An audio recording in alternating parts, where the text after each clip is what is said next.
Hello, my name is Heather McCamey. I will be your host speaker today for this session on the path to academic and career success. Thank you for taking the time to join me today. Whether you know it or not, you are constantly developing a new knowledge of yourself and understanding of the world around you, and you're gaining a fundamental understanding of academics and co-curricular content that can be applied to your path after graduation. An awareness of your interests and your preferences, strengths, and values can drive your decision-making process in the future. Have you ever asked yourself, why is it that some learners do not achieve their educational goals, even though they have the potential? Whether you need help forming an academic plan or choosing a career path, our integrated approach provides individual support that helps you flourish in your studies while keeping you prepared for a career that will bring you joy and satisfaction. We understand that all students look for the path to career and academic success, and for that, we present to you this webinar. In this presentation, we will go over the following. Recognizing your SWOT, we'll develop your personal SWOT. We will go through navigating university resources. And finally, we will talk about creating effective strategies. One of the most common competitive analysis frameworks that's out there is called the SWOT analysis. SWOT, which stands for strengths, weaknesses, opportunities, and threats, helps highlight and uncover opportunities that aren't immediately apparent. This information is useful when preparing for interview questions about what are your strengths and your weaknesses, and identifying areas that might otherwise reduce your chances of getting that dream job. To conduct a personal SWOT analysis, all you need is a piece of paper and a pen or pencil. So I'm going to give you an opportunity to go ahead and grab a couple pieces of paper and a pen or pencil to write with.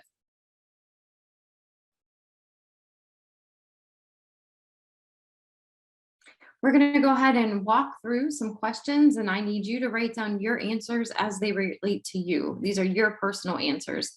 After we finish here, you will be able to highlight some of your greatest strengths, and you'll be able to identify some of your prominent weaknesses, and then we'll make a plan of action based on the information that you've gleaned from this process. So step one is strengths. The first step of the SWOT analysis is to highlight every relevant strength that you possess. These can include experience, education, skills, or circumstances that make you a valuable candidate to an employer. Try to focus on assets that set you apart from your competitors. For example, if you're a graphic designer, being proficient in a design software is nothing that's going to set you apart. You need to think about a skill that's unique to you that would give you the ability to stand out. So let's go ahead and walk through some of the questions. Ask yourself, what are you an expert at?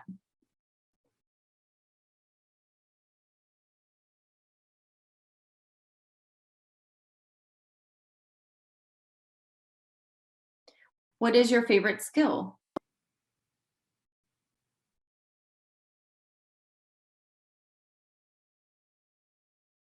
What skill do you get the most compliments about?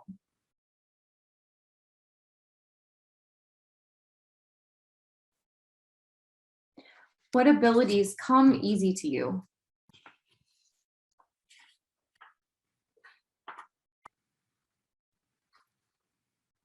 Which skill are you most proud of?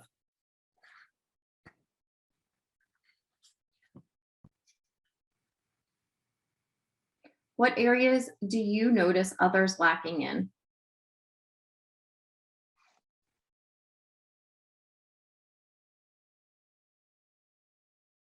And finally, do you have any unique background?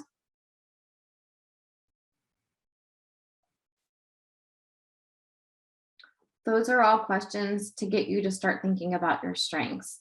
Now let's move on to the second step in the process, weaknesses. Now that we've identified your strengths, we need to begin highlighting your weaknesses. Though this exercise can be a little challenging, do your best to be honest about the areas that could use improvement. Acknowledging your shortcomings will help you prepare to answer questions about them and make plans to develop these areas. So let's get started. Ask yourself, what area has held you back in the past?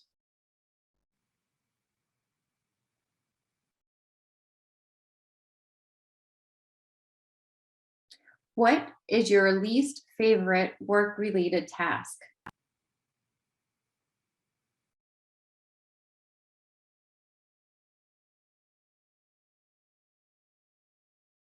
Do you have any education gaps?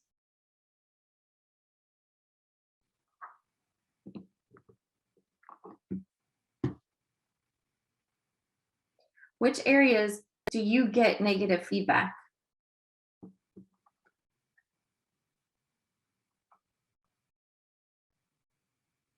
Do you have any bad habits that you have at work?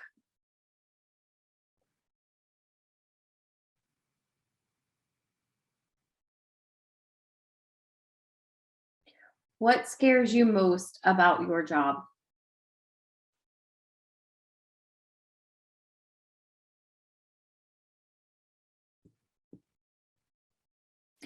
Great. That'll get you thinking about your weaknesses. The third step in the SWOT analysis surrounds opportunities. Like your strengths, opportunities set you apart from your competitors. These assets can be network access, available to technology, or any other advantage that you can think of that you could use. If you're having a hard time coming up with opportunities, look at your strengths list that we created earlier in this process and identify areas that you could further develop. So let's start with the opportunities. You need to ask yourself, do any of your skills lead to opportunities? Do any of the skills that you currently possess lead to opportunities?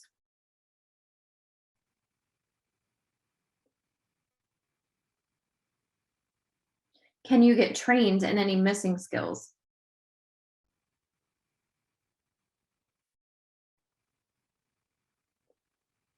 Do you have a strong network of contacts?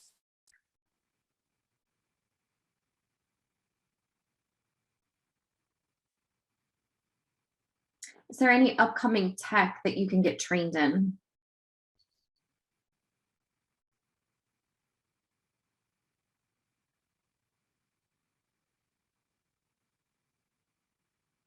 And finally, are there any areas where you see others failing?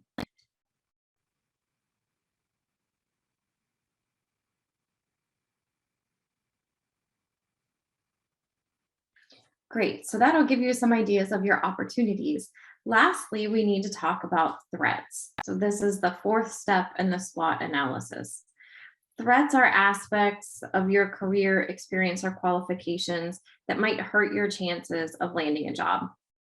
These can include a technology that you don't have experience with, or maybe you have a bad reference or a questionable work history.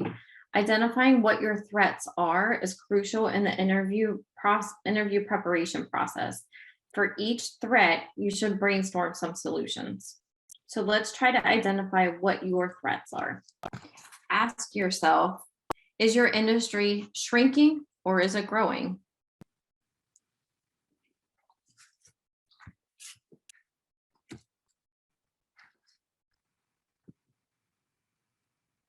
Does emerging technology threaten your job?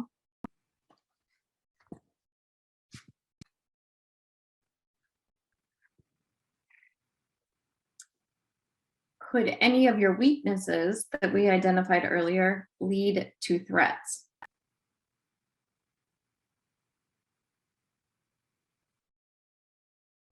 And could new applicants perhaps be more qualified?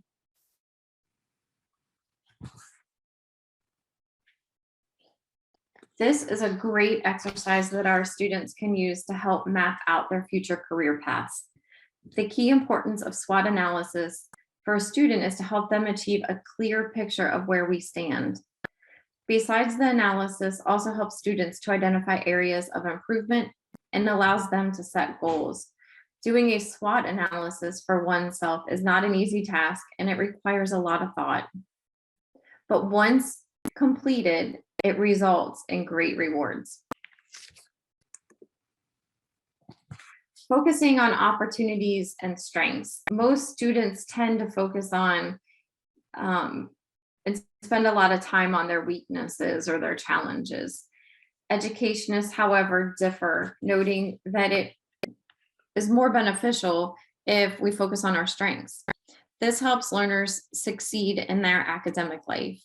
A new model has been adopted in academia and the business world known as sandwich, which is meant to help learners succeed by focusing on their strengths only. The sandwich feedback technique is a popular 3-step procedure to help managers who are ill at ease with providing constructive feedback to their subordinates. The sandwich feedback method consists of praise followed by constructive feedback, and then it ends with praise. So in other words, it sandwiches the constructive feedback in between 2 pieces of praise. There's a few benefits to this process.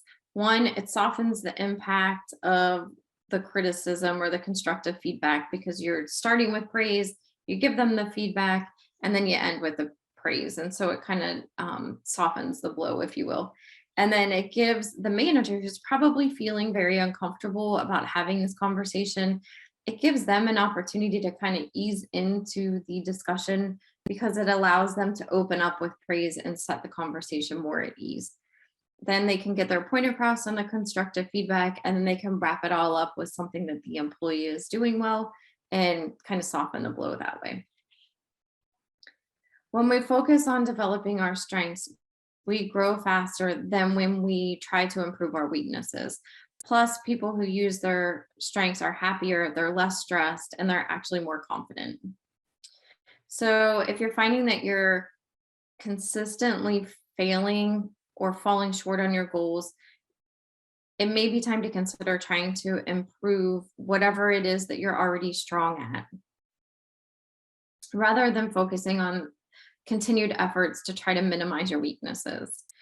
So when somebody says focus on your strengths, it's easy to kind of sit back and say, just do what you're good at and you won't have to improve at all. But that's what we call a fixed mindset. Believing that your talents are innate gifts and there's no room for improvement is called a fixed mindset. It's opposite of what we call a growth mindset, which is believing that your talents can be developed, your strengths can be developed. Both strengths and weaknesses can be improved, and people with a growth mindset tend to achieve more than those that have a fixed mindset because they put more energy into the actual learning process. In other words, people who believe that they can improve put more effort into improving, which in turn helps them improve. So to grow professionally and personally, it's not enough to identify your strengths and just use them. You also need to believe that your strengths can be improved upon. Focusing on your strengths rather than your weaknesses will lead to more opportunities faster. So how do you find your strengths? The first step in growing your strengths is identifying them and then really focusing on them. And this can be a little tricky. Weaknesses tend to be very obvious. It's something you feel, something that you dread. The example is you're asked to give a speech and it makes you feel miserable and you're full of anxiety and because you're anticipating that you have to give this public speech. Or you're asked to document a process, but you're always very poor at writing. So you just kind of stare at this page and it's blank and you can't really get any traction. Those are all very vivid memories that you have. And so your weaknesses are more readily recalled than your strengths. Exercising your strengths, on the other hand, tend to feel more like you're just kind of moving through day-to-day life. It can make it hard to identify what it is that you're really good at. So if you're not sure what your strengths are, here are some ways to identify them. First, pay attention. Open yourself up to pay attention to what your strengths are. It might seem like very generic advice, but we sometimes ignore signs of our strengths because we're so invested in improving those weaknesses that we have. Next, think about how different activities make you feel. In his book, Go Put Your Strengths to Work, Marcus Buckingham says we often identify our strengths and weaknesses in the wrong way. We think of strengths as things that we're good at, and weaknesses are things that we're bad at. But a better way to really think of strengths and weaknesses, Buckingham argues, is to figure out what energizes us. Strengths make us feel strong. Weaknesses make us feel weak. So he says one way to identify your strengths is to think about how activities make you feel. In his book, Buckingham gives the example of a man who, as a young boy, showed incredible talent as a swimmer. His mom recognized this and enrolled him on a swim team. He continued to swim for years and won many medals and trophies, but he absolutely hated it. So in high school, he quit the swim team and started pursuing something that energized him, which was making music. It's definitely possible to be good at something you hate doing, but that's not the type of strength you necessarily want to improve. Next, you can crowdsource it. It may be hard for you to see your own strengths because, again, it just feels like going through the day-to-day, but people in your life probably see them very clearly. Ask your friends, your family members, boss, coworker, or a mentor to tell you what they think your strengths are. Some people may be uncomfortable giving you this feedback, but or it might be very generic feedback. So, for example, if you ask your mom, she might say, "Honey, you're good at everything." That's okay to get that. Really, the goal is to identify things that you wouldn't have thought of on your own, or to really look at all the feedback you get and see if there's any kind of a pattern. Then consider the responses. Do any of the strengths people report make you feel excited and energized when you exercise them? If so, those may be strengths that you want to grow. Next, create a list of your accomplishments. In The Introvert's Complete Career Guide, Jane Finkel recommends an exercise where you think about your proudest accomplishments to identify your interests, skills, and values. But the exercise is also a way to identify your strengths. Think back over the accomplishments you're proud of. It could be something like getting a promotion, getting a book published, or teaching yourself how to change the alternator on your car. Think about accomplishments that really made you feel energized. They don't necessarily have to be things that you're going to put on a resume, but try to narrow the list down to no more than 3 accomplishments that you've come up with. After you've identified the strengths, the next step is to create a plan for how you'll grow those strengths. If the strengths you found were things that you haven't focused on before, but uncovered through the exercises we just went through, your first step might be to simply start learning more about this newfound strength that you have. You can start with simple things like taking a class, reading an online tutorial, reading through some blogs, getting on YouTube, and really just trying to have a greater understanding of this strength that you want to focus on. Then you can move on from there. It's more difficult to figure out how to grow your strengths when you've been actively using them for a while. You may feel like you're already proficient and there's really no room for growth, but there's always room for growth. Here are some ideas to consider of how to continue to grow those strengths. Think about constructive criticism that you have received. You can be really good at something without being an expert in every part of it. For example, if my strength is writing, but for a long time I received the same criticism from an editor, your writing is excellent, but it's far too formal, then I think I can work on that. Writing is a strength, but maybe I make it a little less formal. If you can't think of where you need to improve on your own, ask the people you work with for feedback. People are usually more open to giving you constructive feedback when they know you're looking for ways to improve. Make sure that you approach this by giving them permission. Explain to them that you are trying to improve on your strengths and identify what those are, and tell them that if they were 100% honest with you and open with you, then it would be invaluable to you to understand what your strengths are and how you can improve on those. Next, you can develop a related skill. If you're truly an expert at what you do, there might be another related skill that you can look to develop.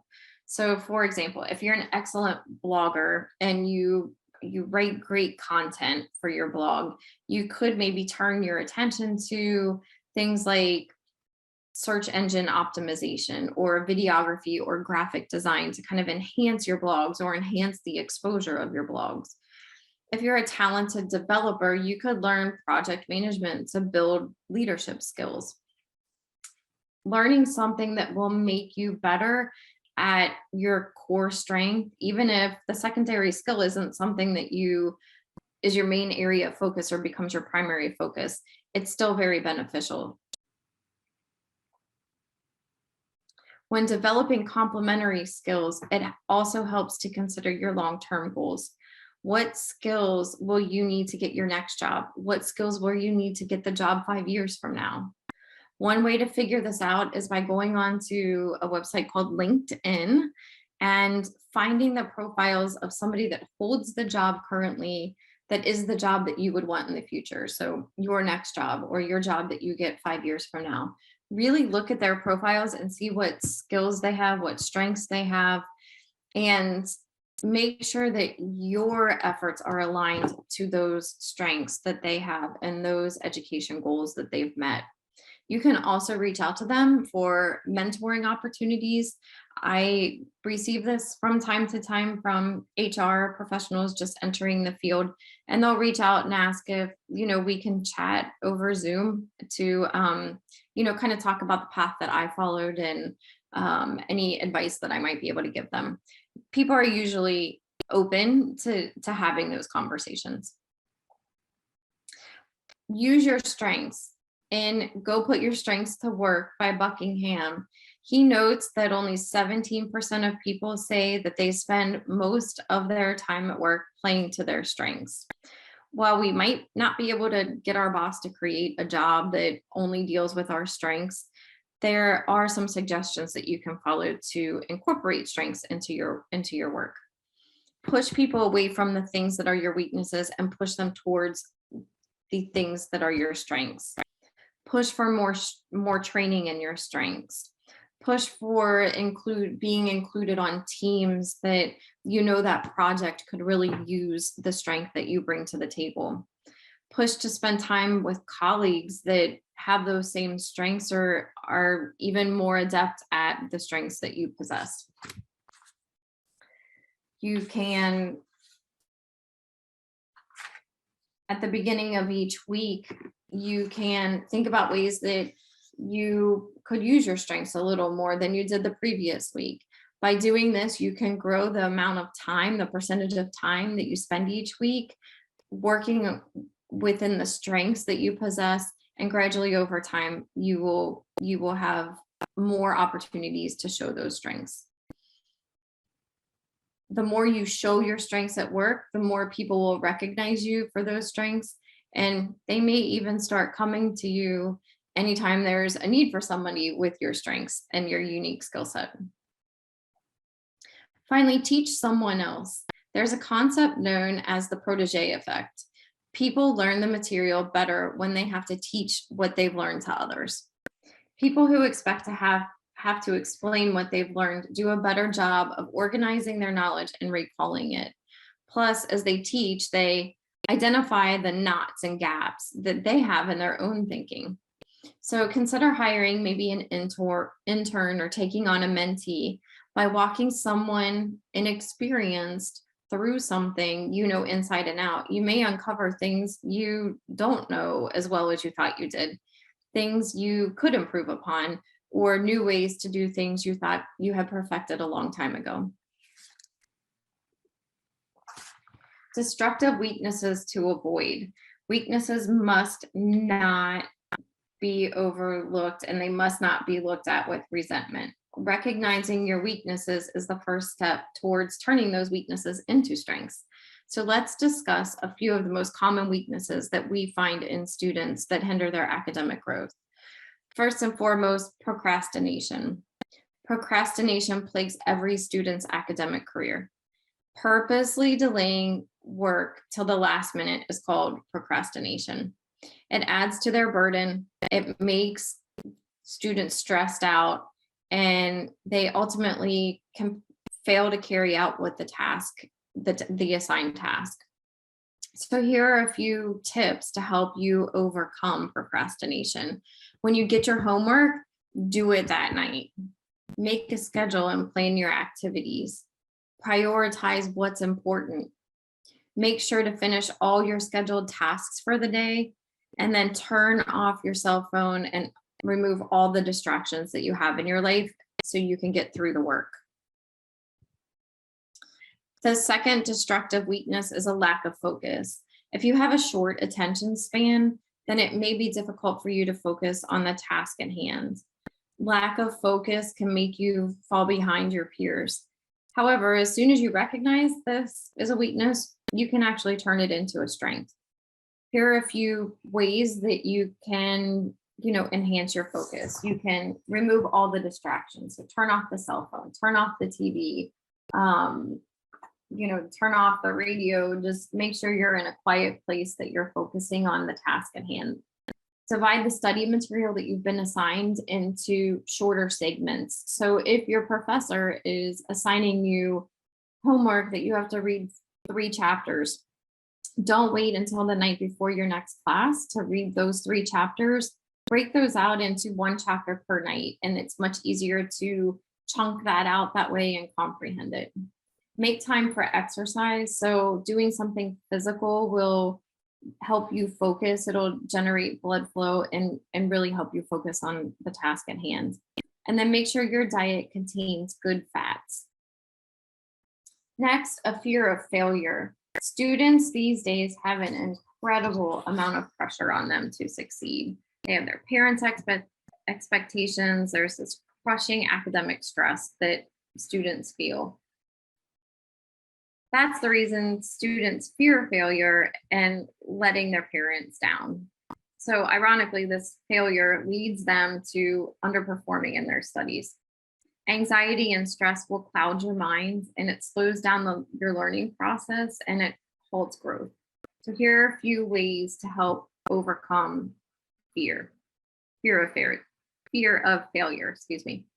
Communicate effectively. Let people know what's going on. Make sure you're clear and concise in your communication. Think positively. Don't beat yourself up. Know that what you're going through is normal, and just think positive. Think how you can positively get through it. Take breaks, and then remember, failure does not define you. It actually gives you some opportunities to grow. Lack of enthusiasm is also a destructive weakness. So lack of enthusiasm is often the culprit behind low grades. It may also be the reason behind your lack of focus or your procrastination. Students usually lack enthusiasm in their not so favorite subjects. Fortunately, this is not as big of a problem as it might seem. So here's some ways to overcome it. Try to develop an interest in the subject by making it entertaining. Reward yourself for completing tasks and motivate yourself to do better. So think when you start the segment or you start your subject that you don't like, think, okay, when I get to the end of this, I'm going to reward myself with X. Or sometimes another way to overcome the lack of enthusiasm, if you have homework assignments in multiple subjects, and one of those is your least favorite, and one of those is your most favorite. Some people will start with their least favorite subject, knock that out, because then they know the worst is over and they can get on to the things that they really like learning about. Finally, we have disorganization. Disorganization can make your work seem more difficult than it actually is. Disorganization may cause you to procrastinate as well. Hence, you have to stay organized with your tasks and plan your activities each and every day. You can be more organized by making a study plan, making lists, noting homework in a calendar, making a timetable and sticking to it, and doing the difficult work first. We kind of talked about that with the lack of enthusiasm. Our weaknesses make us human. We can overcome weaknesses by recognizing them and then finding solutions to mitigate them. Creating effective strategies. There are many excellent tips for successful students, but these are the top 10 tips for key academic success. One is always be prepared for class. Complete all homework assignments before the end of the week.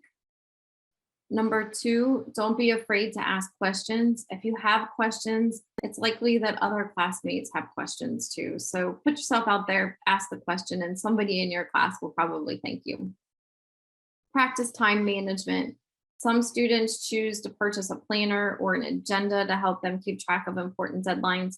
You could also use the calendar feature on your smartphone and set alarms for things that are due. So just make sure that you have that time management down, either with your paper calendar or on your phone or tablet.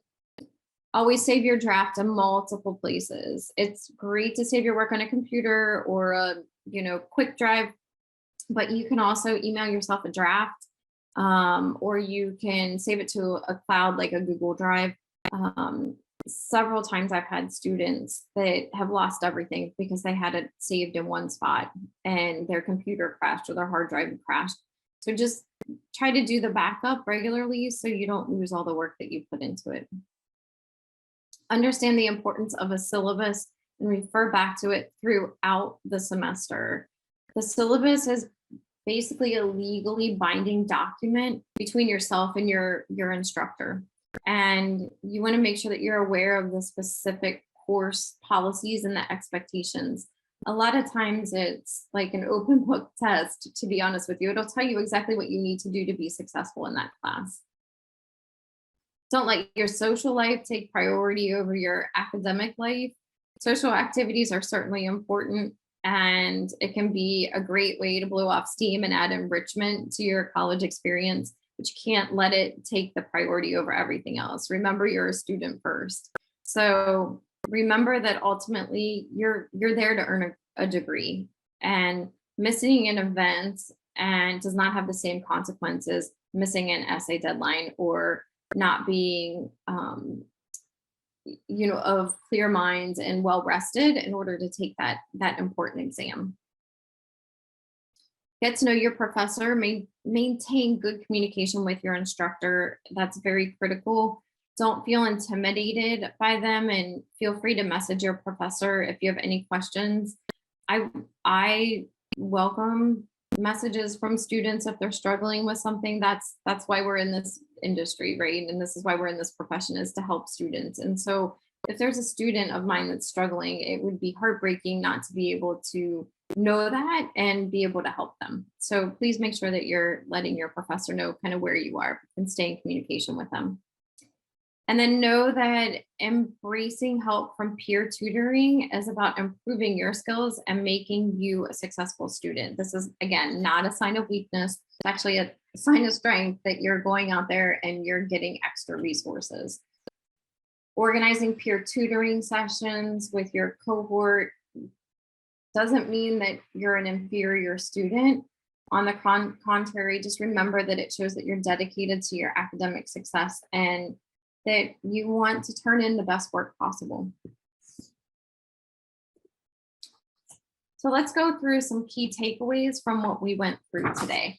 So first of all, student success encompasses both educational and early career performance. Educational performance metrics include your grades, your college grades, your cumulative GPA, program persistence, degree attainment, and student retention. Relative to early career performance, student success is descriptive of early income and occupational prestige. However, these performance-based success metrics focus on what can be observed externally. The concept of student success is broader than just at that individual level in terms of one's own experiences and appraisals of success. The path to academic and career success is in the hand of our students.